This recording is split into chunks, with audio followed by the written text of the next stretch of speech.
eh, pembacaan kita hari ini dalam kitab Ayub di pasal 26. Jadi 26 hari kita bersama dengan kebenaran firman Tuhan. Kita akan coba melihat dan menemukan berkat-berkat dari kitab Ayub pasal 26 buat kita sekalian. Saya akan membaca ayat yang pertama, Bapak Ibu Saudara akan membaca ayat yang kedua. Kita akan baca secara bergantian. Ini dialog antara Ayub dan sahabat-sahabatnya. Ini adalah jawaban Ayub, tanggapannya terhadap nasihat-nasihat dari sahabat-sahabatnya yang menyakitkan hatinya ya. Tetapi dia jawab juga, ini jawabannya. Perikopnya jawab Ayub, siapa dapat mengerti kebesaran Allah? Ayat yang pertama, tetapi Ayub menjawab, alangkah baiknya bantuanmu kepada yang tidak kuat, dan pertolonganmu kepada rekan yang tidak berdaya. alangkah baiknya nasihatmu kepada orang yang tidak mempunyai hikmat, dan pengertian yang kau ajarkan dengan limpahnya. Atas nama siapakah kau mengucapkan perkataan-perkataan itu, dan gagasan siapakah yang kau nyatakan? Roh-roh di bawah menggeletar, demikian juga air dan penghuninya. Dunia orang mati terbuka di hadapan Allah, tempat binasaan pun tidak ada tutupnya. Allah membentangkan utara di atas kekosongan dan menggantungkan bumi pada kehampaan. Ia mengutus air dalam awannya, namun awan itu tidak robek. Ia menutupi pemandangan tahtanya, melingkupinya dengan awannya. Ia telah menarik garis pada permukaan air, sampai ujung perbatasan antara terang dan gelap. Tiang-tiang langit bergoyang-goyang, tercengang-cengang oleh hardiknya. Ia telah menentukan laut dengan kuasanya, dan membongkar lahar dengan kebijaksanaannya. Oleh nafasnya langit menjadi cerah, tangannya menembus ular yang tangkas. Sesungguhnya semuanya itu hanya ujung-ujung jalannya. Betapa lembutnya bisikan yang kita dengar daripadanya. Siapa dapat memahami untuk dosanya? Ya, 14 sekali lagi kita baca bersama-sama. 1, 2, 3. Sesungguhnya semuanya itu hanya ujung-ujung jalan. Betapa lembutnya bisikan yang kita dengar daripadanya. Siapa dapat memahami guntur kuasanya? Bapak Ibu Saudara yang terkasih dalam Tuhan, ya, siapa yang dapat memahami kuasa Allah? Ya, siapa yang dapat memahami kuasanya? Siapa sih yang mengerti tentang Allah yang penuh dengan rahasia? Ya, kebenaran firman Tuhan menyingkamkan kepada kita tentang rahasia-rahasia Allah. Nah, di dalam dialog antara Ayub dan sahabat-sahabatnya, ya, kita melihat bahwa memang sahabat-sahabat Ayub, ya, melihat satu penderitaan akibat dosa secara khusus yang dialami oleh Ayub. Tetapi Ayub tetap menyatakan bahwa dirinya adalah tidak berdosa dengan pengertian bukan karena dosa. Dan ini salah satu jawaban yang diberikan kepada sahabat-sahabatnya. Kalau kita lihat ayat 2, 3, dan 4, ya ini semacam ya mengejek juga kalau begitu ya. Jadi akhirnya Bapak Ayub ini mengejek sahabat-sahabatnya ini dengan mengatakan nasihatmu itu baik begitu. Sebenarnya dia tidak menerima nasihat seperti itu. Ya, dikatakan, alangkah baiknya bantuanmu kepada yang tidak kuat dan pertolonganmu kepada lengan yang tidak berdaya. Alangkah baiknya nasihatmu kepada orang yang tidak mempunyai hikmat dan pengertian yang kau ajarkan dengan limpahnya. Atas anjuran siapakah engkau mengucapkan perkataan-perkataan itu, dan gagasan siapakah yang kau nyatakan? Jadi di sini Bapak Ayub membantah tuduhan-tuduhan daripada sahabat-sahabatnya. Walaupun dengan perkataan ini bagus juga ya. Misalnya begini Bapak Ibu dinasehati, tapi nasihat itu nggak tepat. Ya ini bahasa yang cukup tinggi ya, sahabat-sahabat yang dikasih Tuhan. Jadi dia tidak berkata, apa kau bilang? Dia tidak marah, tapi bagus juga nasihatmu. Kira-kira begini, ada seorang sahabat, ya dia bernyanyi. Tapi tidak terlalu bagus nyanyiannya. Waktu dia nyanyi, memang dia nggak bisa nyanyi ya, suaranya fals gitu. Tapi kemudian sahabatnya berkata, bagus juga kau nyanyi. Tapi jauh lebih bagus kalau tidak bernyanyi katanya. Terlalu ya. Dia angkat dijatuhkan kelopak-kelopak. Ya kita lihat dari percakapan ini Ayub punya pemahaman yang luar biasa tentang Allah. Dia punya pengertian yang luar biasa. Kalau boleh dikatakan dia sebenarnya mengendalikan pembicaraan ini. Dia menguasai semuanya. Bahkan dikatakan kepada sahabat-sahabatnya, kalian bicara begitu siapa yang kasih saran? Dari mana kau belajar? Sehingga kau bisa berkata-kata seperti itu, kira-kira begitu. Oke, kalau kau nasihati orang yang gak ngerti apa-apa sih oke lah, bagus. Kau bantu orang-orang yang tidak ngerti apa-apa silakan. Ya, tetapi di sini Ayub kan punya hikmat. Dia punya pergaulan karib dengan Allah. Dia paham betul siapa Allah. Maka dikatakan anjuran siapa? Kamu bicara seperti itu, nasihatmu seperti itu, yang kasih tahu siapa? Ya, pelajaranmu dari mana? Oh, kira-kira begitu. Jadi Ayub tetap bisa menghadapi ya dialog-dialog itu dengan baik dan konsisten tentang pengenalannya akan Tuhan. Mari kita melihat ini pandangannya. Yang pertama kalau kita lihat di ayat 5. Roh-roh di bawah menggeletar, demikian juga air dan penghuninya. Dunia orang mati terbuka di hadapan Allah, tempat kebinasaan pun tidak ada tutupnya. Jadi ditunjukkan siapa Allah itu, siapakah Tuhan. Ya tentang dunia roh ada dalam kuasa Tuhan. Bahkan dunia orang mati pun ya tidak tertutup bagi Allah.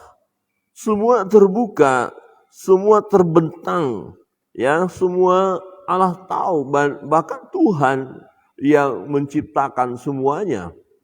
Dikatakan Allah membentangkan utara di atas kekosongan dan menggantungkan bumi pada kehampaan. Jadi Bapak Ayub luar biasa sudah tahu juga keadaan bumi. Nggak tahu waktu itu udah ada gambarnya nggak bumi bulat itu. Ya tapi dikatakan menggantungkan. Jadi ada bumi tergantung dia ya. Tapi nggak jatuh nggak naik. Nah kemudian dikatakan ada awan-awan yang menutupi. Ya luar biasa. Dikatakan ia membungkus air di dalam awannya, namun awan itu tidak robek. Ia menutupi pemandangan tahtanya, melingkupinya dengan awan. Wah, ini pemahaman Ayub tentang karya Allah ini luar biasa. Ya, ia telah menarik garis pada permukaan air sampai ujung perbatasan antara terang dan gelap. Tiang-tiang langit bergoyang-goyang, tercengang-cengang oleh hardiknya. Wah, rupanya ada hardiknya Tuhan juga ya. Mungkin dikatakan begini, ketika terjadi badai, angin topan, nah mungkin ya, kita anggaplah seperti itu ya, ada hardikan Tuhan. Pas sekali digoncangkan ya, goncang. Tadi malam saya membaca berita, ternyata ada gempa di Bali dan daerah Nusa Dua. 2, sekian Tabanan.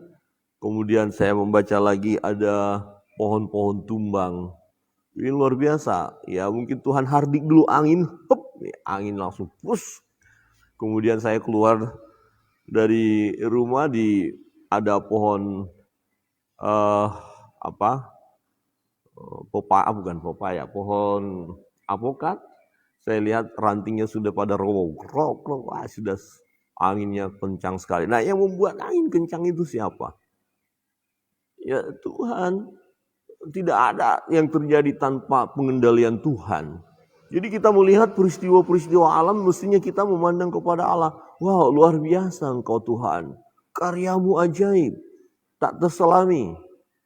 Kemudian saya membaca lagi berita. Hari Selasa itu ya ada di daerah Bangli. Jadi ada petir dan menyambar orang juga petir itu dan meninggal. Wah ini luar biasa. suasana luar biasa. Bapak Ibu Saudara yang terkasih dalam Tuhan, kita melihat karya Allah yang sangat luar biasa. Tidak ada sesuatu yang terjadi di luar daripada sepengetahuan Allah. Ya, tidak ada segala sesuatu yang terjadi tanpa seizin Allah. Ya, Tuhan izinkan semua itu terjadi. Tujuannya adalah supaya kita akhirnya memandang kepada Dia. Berkata, wah ajaib Engkau Tuhan. Nah itu yang kita lihat dalam pemahaman Ayub. Ya, tentang peristiwa yang dia alami. Dia tahu tetap berpegang teguh tentang kebenaran. Dia mengenal siapa Allah. Dia tidak langsung bimbang tentang Allah ketika dia mengalami hal yang sulit dalam hidupnya. Nah ini penting sekali Bapak Ibu Saudara yang terkasih dalam Tuhan. Jangan sampai karena kita mengalami pergumulan, mengalami penderitaan, mengalami kesusahan, mengalami bencana, kemudian kita ragu-ragu tentang kuasa Tuhan. Kemudian kita tidak percaya ya kepada Tuhan, bahkan tidak mau menyembah Tuhan. Memang pekerjaan kuasa kegelapan iblis akan mencoba menyerang kita supaya kita akhirnya tidak lagi menyembah Allah. Ini sebenarnya yang terjadi dalam kehidupan Bapak Ayub, supaya akhirnya nanti Pak Ayub ya tidak lagi datang kepada Allah seperti tuduhan istrinya, udah kutukilah Tuhanmu. Kira-kira itu sasaran akhir daripada kuasa kegelapan. Jadi iblis akan bekerja terus dengan kesusahan-kesusahan yang kita alami dengan pandemi ini, ya dengan penderitaan ini, supaya pada akhirnya kita berkata, apa ini Tuhan? Kenapa harus terjadi begini? Kalau begitu kita tidak perlu lagi menyembah Allah. Kira-kira begitu. Tetapi Bapak Ayub tetap dia memandang kepada Tuhan yang Maha Kuasa. Dia berkata di ayat 12, ia telah meneduhkan laut dengan kuasanya dan meremukkan Rahab dengan kebijaksanaannya.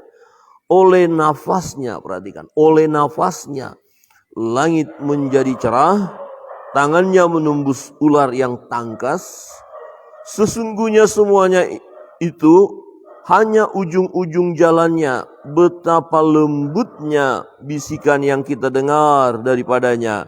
Siapa yang dapat memahami guntur kuasanya? Siapa yang dapat memahami kuasa Allah? Wow, Allah kita dahsyat. Amin. Katakan kiri kanan, Allah kita dahsyat.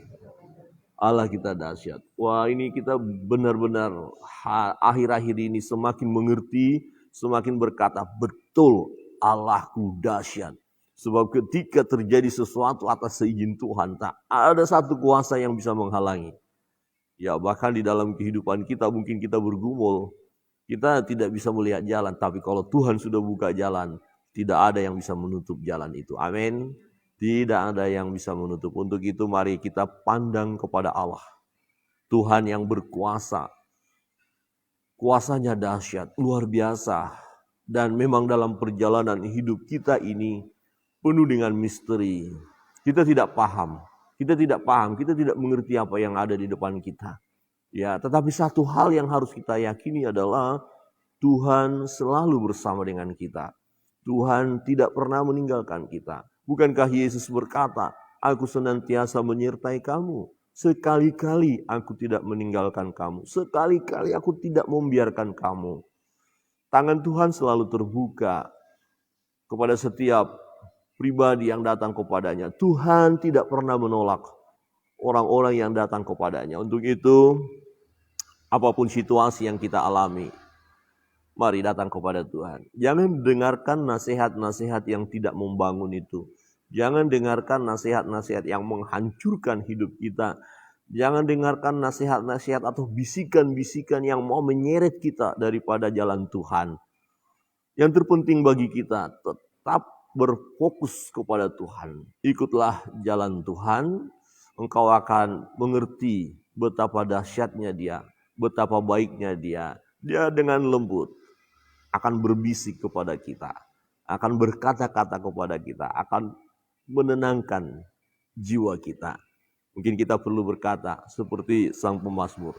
Ketika kita mengalami gundah gulana dengan peristiwa-peristiwa yang ada, kita mau berkata, hai jiwaku, tenanglah di dalam diriku, berharaplah hanya kepada Tuhan. Kiranya Tuhan memberkati kita sekalian.